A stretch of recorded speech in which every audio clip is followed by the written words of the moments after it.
You are listening to the Wednesday edition of the Locked On NHL podcast. I'm Ross Levitan from Locked On Senators, always alongside Mike DiStefano from Locked On Leafs to take you through all things Eastern Conference. We call it the Battle of Ontario edition, and both teams' fan bases are starting to get thin with the coach. We'll touch on that and then take you through the highs and lows from this past week. This is the Locked On NHL podcast, your team every day. Locked On NHL, your daily podcast on the National Hockey League. Part of the Locked On Podcast Network, your team every day.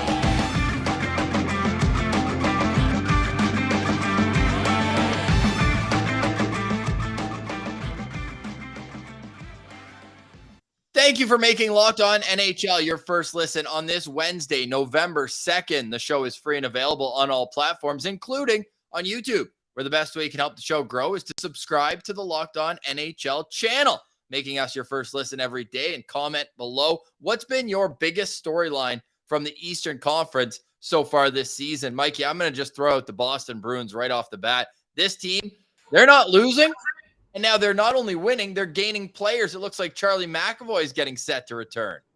Yeah, that's crazy because they were a team that we probably came on this show specifically saying, oh, maybe this is the year that they finally fall off. You know, the Marchand was supposed to be out for, the first couple of months. McAvoy was supposed to be out for the first couple of months. Can they weather the storm?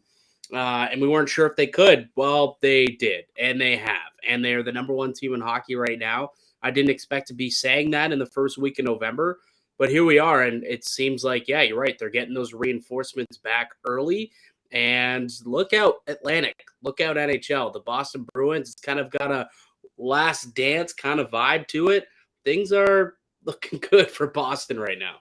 6-game win streak, currently the longest in the Eastern Conference. And I feel lucky that we get to host this show, Mikey, because the Eastern Conference all season long is going to be a dogfight. Teams that we thought were going to be out of the mix, like the New York Islanders, have won 4 in a row. And look at them climbing up their way into position. And we're not quite at American Thanksgiving, which is always the first time you really look at, like, okay, who's in the playoffs and who's not. It's now at this point still who's playing well and who isn't. But to me, the Islanders are probably my biggest surprise for them being able to string some wins together. Yeah, I think you can go with the Islanders. I think you can look at the Philadelphia Flyers, who also have the same amount of points, 12 points, just 1 point actually out of a playoff spot in the Metro. So the either one of those squads, I could say, are surprising people. I think the fashion in which Buffalo is winning games is surprising people. Tage Thompson the other night, are you kidding me? 6 points, hat trick. I think Buffalo, what's that? Is he underpaid? I don't know if he's underpaid, but he's earning his paycheck. I think we can agree that he's definitely earning the paycheck. That was going to be tough for him to actually earn. And so far through 10 games, he's been able to do it. So there are some teams that are definitely, I think, punching above their weight, overachieving early on. But there's a couple of teams that aren't either. And I think we're probably going to start to roll into that category here. Yeah, I just want to touch a little further on the Islanders because for me, it's not only the fact that they're winning games, but who they're beating. Sure, Chicago, although, again, they're actually having a decent start to the year, better than people would have thought. Before that, though, 3-0 shutout over the Rangers. Yeah, they got outshot, but that's what you pay the goalie for. Ilya Sorokin was unbelievable in that game. They beat Carolina 6-2, and then they beat the Avalanche 5-4. So I think that's super impressive for them going in to the season. Before we get to the disappointments, is there a player, you mentioned Tage Thompson, but someone who's really come onto your radar, maybe someone who you didn't think was going to have a big year who has? So far in the Eastern Conference, I mean, Jesper Bratt's right up there, obviously, with a player. I think we may have touched on him a little bit last week when we were talking about some of the guys who are off to such a hot start. But how about Martin Necas out of Carolina? I've always thought this kid had a lot of talent, had a bit of a down year last season, but now being thrust into a little bit more of a bigger role and opportunity. I think Necas has been outstanding. He's got like 13 points so far, 8 goals or something like that through just like 9 or 10 games. So he's a player who I think in the East side who's been lighting the lamp. There's a couple of guys out West. I know we're not on that, and we'll leave that for Tuesday show, but like Gabe Vilardi, the start that guy's having, Erik Karlsson, the start he is having is absolutely amazing. But what about from a goaltending perspective, Carter Hart? Yeah. Just love to Carter Hart. His demise was far exaggerated. Although you look at the numbers over the last couple of years, you can understand why people were a little bit lower on him. He's had a save percentage well below 910 in each of the last 2 seasons. I think it was more the COVID shortened year that really kind of affected people's perception of him. Only 9 wins in 25 starts and an 877 save percentage. But now look at him go 943. He's 5-0 on the season, 5-0-2, I should say, but still not a loss in regulation. Super impressive, and a reason why the Flyers are still where they are. And Torts, man, he always has that immediate impact when he comes in. He straightens everyone out in a hurry, and that's what seems to be happening in Philly. Yeah, love what Carter Hart's been able to do. A lot of impressive goalies out west that will leave, but I mean, Ottawa and I believe Toronto probably on the same trip is going to face Vegas, and they've got 2 studs in goal. Not only Logan Thompson, but Aiden Hill, both those guys up at 938 save percentages. But Ilya Sorokin, just to go back to the Islanders at 935, is super impressive. But yeah, a lot of great stories. The NHL had their 3 stars of the month for October, and the second and third star, both out of the Eastern Conference. David Pastrnak finishing second in the NHL in scoring 17 points in 9 games. We mentioned the Bruins right off the bat as a team who is just unbelievable. And then Artemi Panarin from the New York Rangers is third in scoring with 16 points in 10 games. And he had a pair of 4-point games. So you look at him, and when he gets hot, boy, does he turn up the heat. That line with him and Zibanejad is near unstoppable in the offensive zone. Oh, absolutely. I mean, that they're so good. And like I watched the game last night too between Philly and New York, and like those guys, Panarin ended it in OT. Right? Shocker. So like those guys are just so dynamite and electric, and they could have had a lot more than just the 1 goal. Again, Carter Hart was the guy who stole a point for the Flyers. But man, I'm telling you, the Rangers, they're going to be a problem. Our Rangers are going to continue to be a problem, Rossi.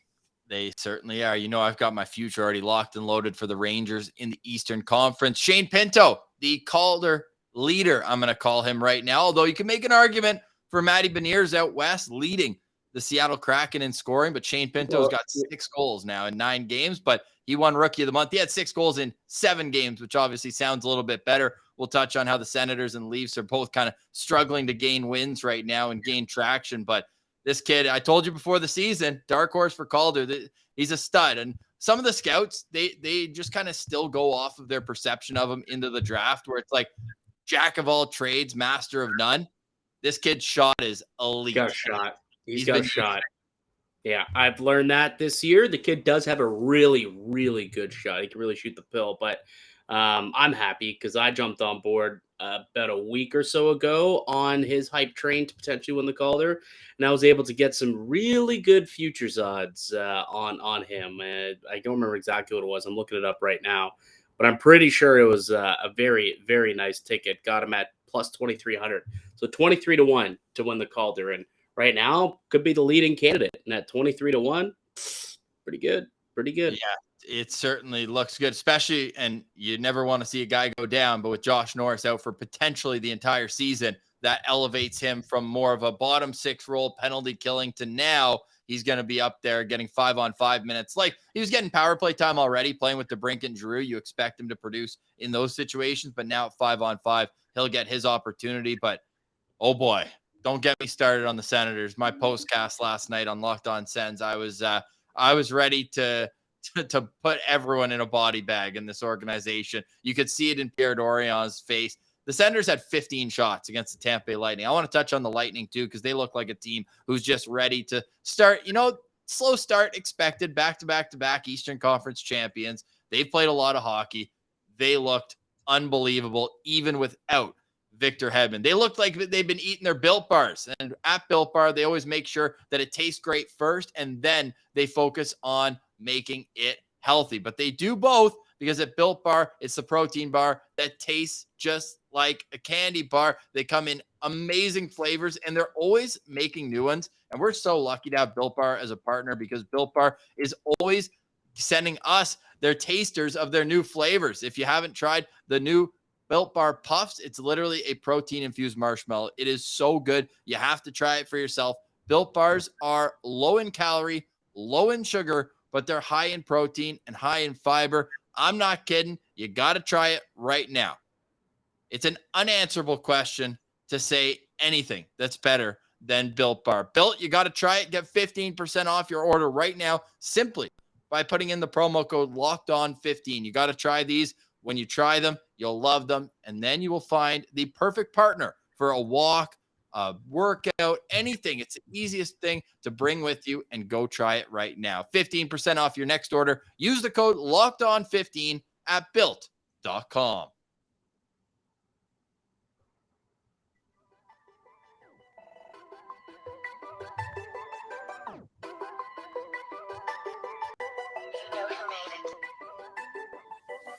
You are listening to the Locked On NHL podcast, the Wednesday edition, where we cover all things Eastern Conference. Alongside Mike DeStefano from Locked On Leafs, I'm Ross Levitan. You find the show at Send Central and Locked On Leafs. Make sure you're subscribed to Locked On NHL on YouTube. Goes a long way for us. Mikey, give me the temperature of the fan base in Toronto. Sahara Desert, probably, I would say. It's pretty darn hot. They took the temperatures of California back with them when they came here to Toronto. I can tell you that for sure. Yeah, it's not going well right now. I mean, the team's on a 4-game slide, and the 4 games that they lost have all been to non-playoff teams from a year ago. Actually, that's not true. The LA Kings, I guess, snuck into the playoffs there. But, they're not currently a playoff team, and they're not the best team out there. But you look at the 4 games, and it's not just the fact that they're losing, it's how they're playing. And I know that, it's a similar narrative out in Ottawa, which you can touch on in a moment, I'm sure. But right now, Toronto just looks very disjointed, discombobulated, lacks confidence. It just isn't going great right now, and it's tough. There's a game tonight against the Philadelphia Flyers, a chance to stop the bleeding, because upcoming after this, they've got a real tough schedule. They've got Boston on Saturday, Carolina in Carolina on Sunday, and then they've got Pittsburgh, Vancouver, Vegas rolls into town. They've got to play the Devils a couple of times. Like, this is a real gauntlet between now and American Thanksgiving. And based on how they kind of pissed away an opportunity to build up some points and build up some wins in good faith in October, there's a lot of heat right now in Toronto, and a lot of heat on Sheldon Keefe. And I think that tonight's game, you never would have thought it. Game 11 of the season for the Toronto Maple Leafs on a Wednesday in November against the Philadelphia Flyers. But we're at the point where this is a potentially pivotal game in the season for Toronto. Are we going to call it a must-win game, Mikey?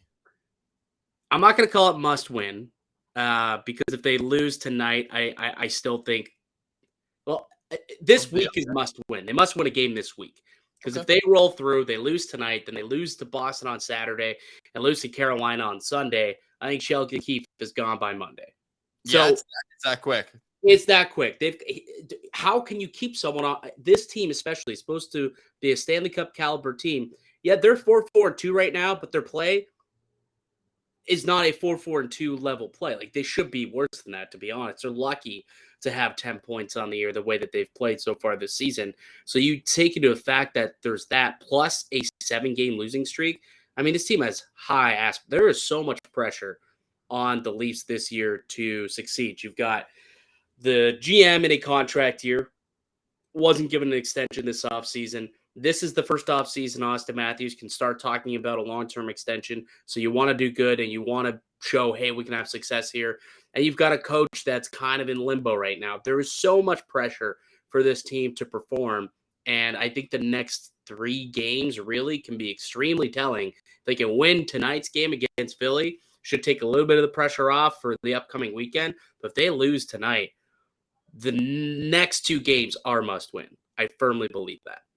And is Sheldon Keefe protecting the players right now from too much criticism, or are they feeling it just as much as the head coach?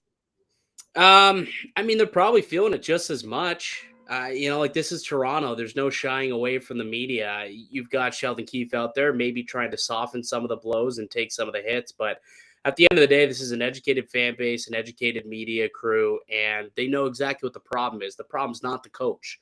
The problem is the players on the ice not executing and not putting in enough effort, to be quite frank with you. And that's not really a coaching thing. That's just flat out the players need to be better. And I think everybody knows that. It's unfortunate that Keefe could end up becoming the sacrificial lamb in a way to finally get that message through and snap the team out of it. But I think that both sides are probably feeling pressure.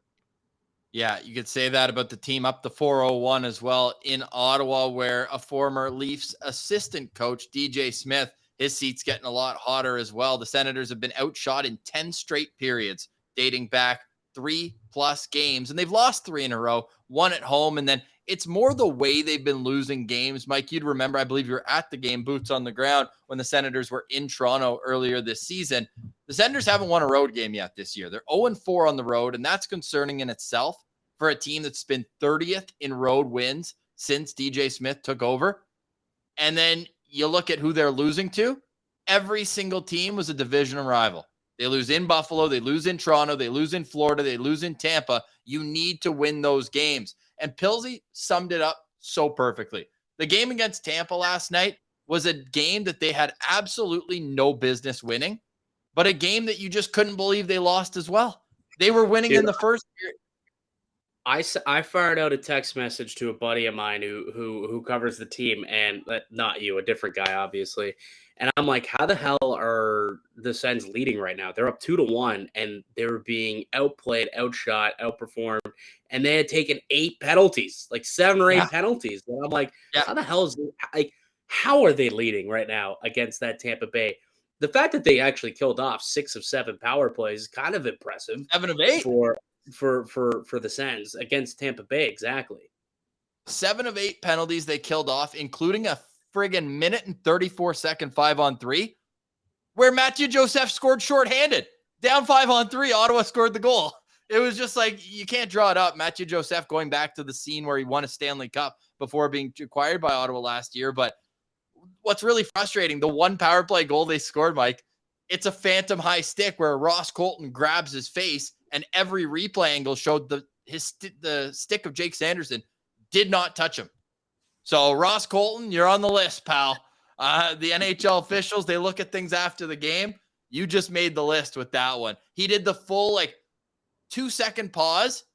The ref staring right at him. So I don't know what's going on. And then the legs give out and grabs his face, goes down. Trust me, Leaf fans know all about phantom high stick calls against the Tampa Bay Lightning. Go back to Game 6 in the first round last year. Not once, but twice. They got caught, and they ended up tying the game, bringing it to overtime, winning Game 6, winning Game 7. Trust me. I thought about you too, because in that game, there was also a pick call against Brady for interference. That must, hit a sore spot with you as well. From I forget who it was in the defensive zone, but didn't that put the Leafs down 5-on-3 in that series? I think it was Justin Hall. Yeah, it's 5-on-3. They took one. I think it was Kerfoot and David Kampf. Who took the penalties, and the one on Camp was ridiculous. It was absolutely insane that was even called. Remotely anything close to a high sticking call clearly hit the guy in the shoulder. And anyways, we don't need to rehash all that nonsense. But I think at the end of the day, there's some high tension, and I think it was Bet Online who had both Sheldon Keefe and DJ Smith right up there at the tippy top when it came to first coaches fired on the season. Our good sponsor here on the show, betonline.ag. And if you would have made those wagers, you're looking pretty good right now. And it's funny because I don't know what you were doing on Locked On Senators, but I know on Locked On Leafs, we were kind of like, I don't know if that's a smart bet.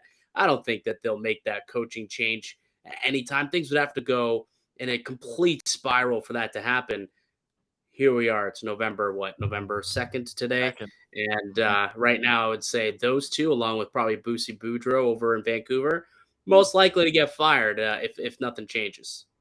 Yeah, and I'm curious to see what happens with Tampa too, because this is a team that started out pretty slow, and now all of a sudden they look like they've caught their stride. And when they do, look out.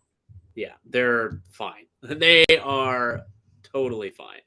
And there's some defensive breakdowns that I think Senators fans were really focusing on in last night's game, but at the same time, the 2 goals that win it in the final 3.5 minutes, it's Braden Point going down Broadway and you're not going to stop that. Kucherov had an unbelievable little touch-up play to put it right on his stick.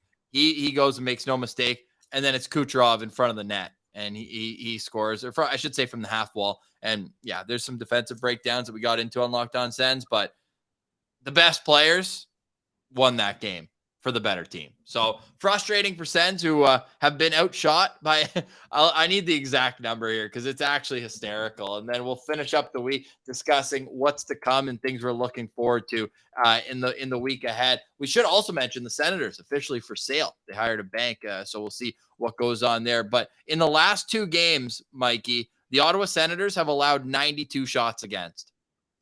Nice. Solid. Yeah, it's 58. not great. 58 against Florida. It's almost like coming into the year, there was concerns and question marks about the team's defense, and those warts are starting to show up now. Oh, and now the people on Twitter are starting to say, hey, should they bring Erik Karlsson back if they eat salary? Oh, no. Man. They don't need an offense. They sell the team. They do sell the team. Comes in, president of hockey ops, brings Karlsson back. Don't even get me started on that one. That is tinfoil hat season if we're going to get into that one. You know what? Right. After a break, let's get into the other team in Florida, the Florida Panthers, who we both hammered the under. And despite having 58 shots and beating Ottawa, their last 4 games, other than that, 3 losses. We'll touch on all that. You're listening to the Locked On NHL podcast. It's your team every day. Locked On Senator. Oops, not that one. Got the soundboard. Bang!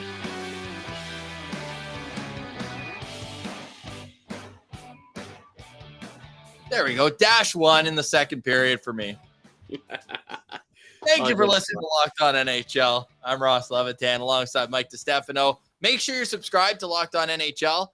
Got local experts on the biggest stories 5 days a week, wherever you get your podcast, and on YouTube, where you can watch me mess up in real time. Very exciting stuff. Mikey, what are you focusing on this weekend? What's going on with the Eastern Conference? What storylines are you going to be following? Well, I mean, I think the easy answer and the clear answer for my end is definitely going to be what's going on with the Maple Leafs, right? I mean, they're in shambles right now, and there's, the head coach is on the hot seat, just depending on what exactly happens here. But also, like, some of these decisions are going to be looming for, what the teams want to do with their rookies, right? Some of these rookies they're going to have to make the decision. Slafkovsky's one of those guys they're going to have to make a decision on. So I'll be curious to see, around the league what they decide to do with some of these young guys. Yeah, we should know by the time we talk next. And that's so funny that you brought that up, because I was leading you into me saying that I'm going to have boots on the ground tomorrow night in Winnipeg to see Juraj Slafkovsky's 8th game of the season. We know you can play 9 before you have to make a decision. Based on a few highlights I saw in yesterday's game by him as well, despite scoring twice, I think it's been a very adequate, if not good, audition for him. I still think the right move is to not burn the year of the deal. Send him to Laval. It's literally in the same city. You can watch his development. You have an unbelievable development staff there with Le Cavalier, Marie-Philippe Poulin, and a whole host of others. Just go there, work with them, give him the Rantanen treatment, and he'll be back ready to go for next year.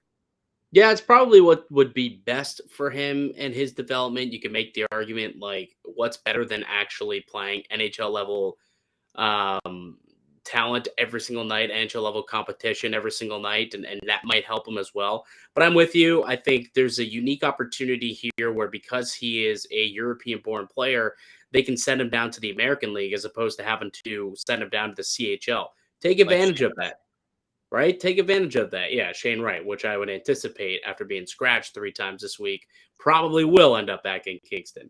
But Slafkovsky, I tend to agree with you. I think the best course of action would be for them to put him down and go to Laval. He could go and play in the World Juniors also again this year if he wants to. That's what I think would be the best bet for the Montreal Canadiens and for Juraj Slafkovsky in his future.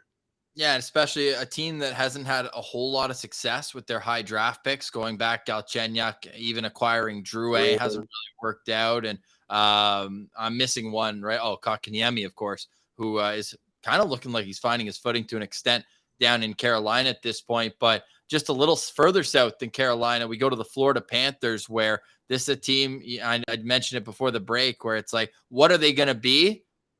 And we talk about how the D-core isn't exactly living up to snuff. They just lost 3-1 to the Arizona Coyotes. Now, albeit they outshot the Coyotes by double. Get this. The offensive output for the Florida Panthers, if we're measuring it by shots, in 4 of their 10 games this year, they've had more than 40 shots on goal. In 2, they've had more than 50. Like, this is a team they're pushing the pace offensively, which is the style of play they're going to have to use if they're going to win. But like, Barkov stuck at, I believe, only 1 goal on the season, and it came against Ottawa, unless he scored again in the last game for them. Like, Hornqvist has 1 goal. They just have these guys who are so snake bit so far. Yeah, Barkov 1 goal in the season. Sam Bennett 1 goal. Lundell 1 goal. They need these guys to start finding the back of the net. But once they do, I think that they're going to be a little bit better than I assumed. I still think the under for 103.5 points, which we absolutely hammered, and we hope you did too. But I think I underestimated just how much of an impact Matthew Tkachuk makes on this team. Like, he is unreal. He does make a very big impact. And like, you look at all the underlying numbers, he's right up there in the top of the league when it comes to, scoring chances, getting into those high danger areas. His expected numbers are terrific. But as a group, as a team, I still think that they are just not deep enough. But I'll say this, I've been pleasantly surprised with that blue line. I think I was looking this up. I think we were maybe off air. We were having this conversation actually the other day. Radko Gudas and Josh Mahura has been like the best defensive pairing according to the underlying numbers in the NHL. Who the hell saw that coming after the Aaron Ekblad injury? So I think they've kind of been able to stabilize things, and perhaps that's just the structure that, maybe Paul Maurice, like, they're completely buying into Maurice's structure and they're playing well, and the system really fits what the players or the players fit the system that they're trying to play, rather, and it's kind of helping them, because you look at the numbers, the analytics, expected goals against, their 3rd best defensive team behind the Devils and Hurricanes, and that was not something that I anticipated seeing a month into the season. Absolutely. Now, before I get your final thoughts, I want to give my first star of the month, the Locked On NHL. We'll call it the underappreciated first star of the month. So no Pasternak, no Panarin. We'll leave those guys in a class of their own. But I want to shout out Rasmus Dahlin. He's got at least a point in 8 of 9 games this season. He looks unbelievable on the ice. Goal and an assist against Detroit on Halloween, and 12 points in 9 games for Buffalo. Like, you talk about Tage Thompson being a big reason, and it's true. And Eric Comrie and Craig Anderson playing well in goal. But this guy is turning into a number 1 legit option for the Sabres. See the front runner right now, you think, for the Norris? It's hard to argue with Erik Karlsson, though. I mean, 9 goals. This guy's going for the Rocket Richard. 2nd in the league in goals. I know. It's insane. It is absolutely bananas, isn't it? Wow. He's got 3 game-winning goals, and the Sharks have won 3 games. Like, he has the game winner in every one of their wins. It's crazy. I love the league's a better place when Erik Karlsson's dominating. Get out of here, Norris. Get out of here, Norris. Karlsson for the heart. Oh, you know that the only players with 2 or more Norris trophies that aren't in the Hall of Fame aren't eligible yet? It's Duncan Keith and Erik Karlsson. Is Erik Karlsson? I know that conversation was had when the Leafs and Sharks, the national media goes down to San Jose, but like, it's not even a question. Erik Karlsson is a Hall. I agree. Hall of Famer. Absolutely. Absolute Hall of Famer. Like I said, the league's a better place when he's on his game. Great to see it for him down in California. I'm going to be interested to see what happens next. 5 years left on his deal, $11.5 million. I'm curious to see if the Sharks are full rebuild. They could get a haul. I've seen a haul had for Erik Karlsson before, and it could happen again. Mikey, any final thoughts before we go? Excited for next week as well. Okay, here's my question for your final thought. Will there be a new head coach in Ontario by the next time we talk? For the sanity of, like, my job, no. Okay. I don't want there to be a new coach because that means that both teams would have absolutely crapped the bed over the course of the next week, and I just don't want that to happen. So I'm gonna hopefully speak it into the universe and say no. Sheldon and DJ will still be here when we reconvene next Wednesday. They will live to die another day. Thank you for making Locked On NHL your first listen on this Wednesday. We appreciate you wholeheartedly. For a second listen, go check out Locked On Leafs, Locked On Senators, and every one of the other great shows right here on the Locked On NHL network, like the brand new Locked On NHL Prospects podcast. Great stuff in front of a loaded draft here. Hattie was just talking about his initial rankings for the 2023 draft. So go check that out. For Mike DiStefano, I'm Ross Levitan. This has been the Locked On NHL podcast, your team every day.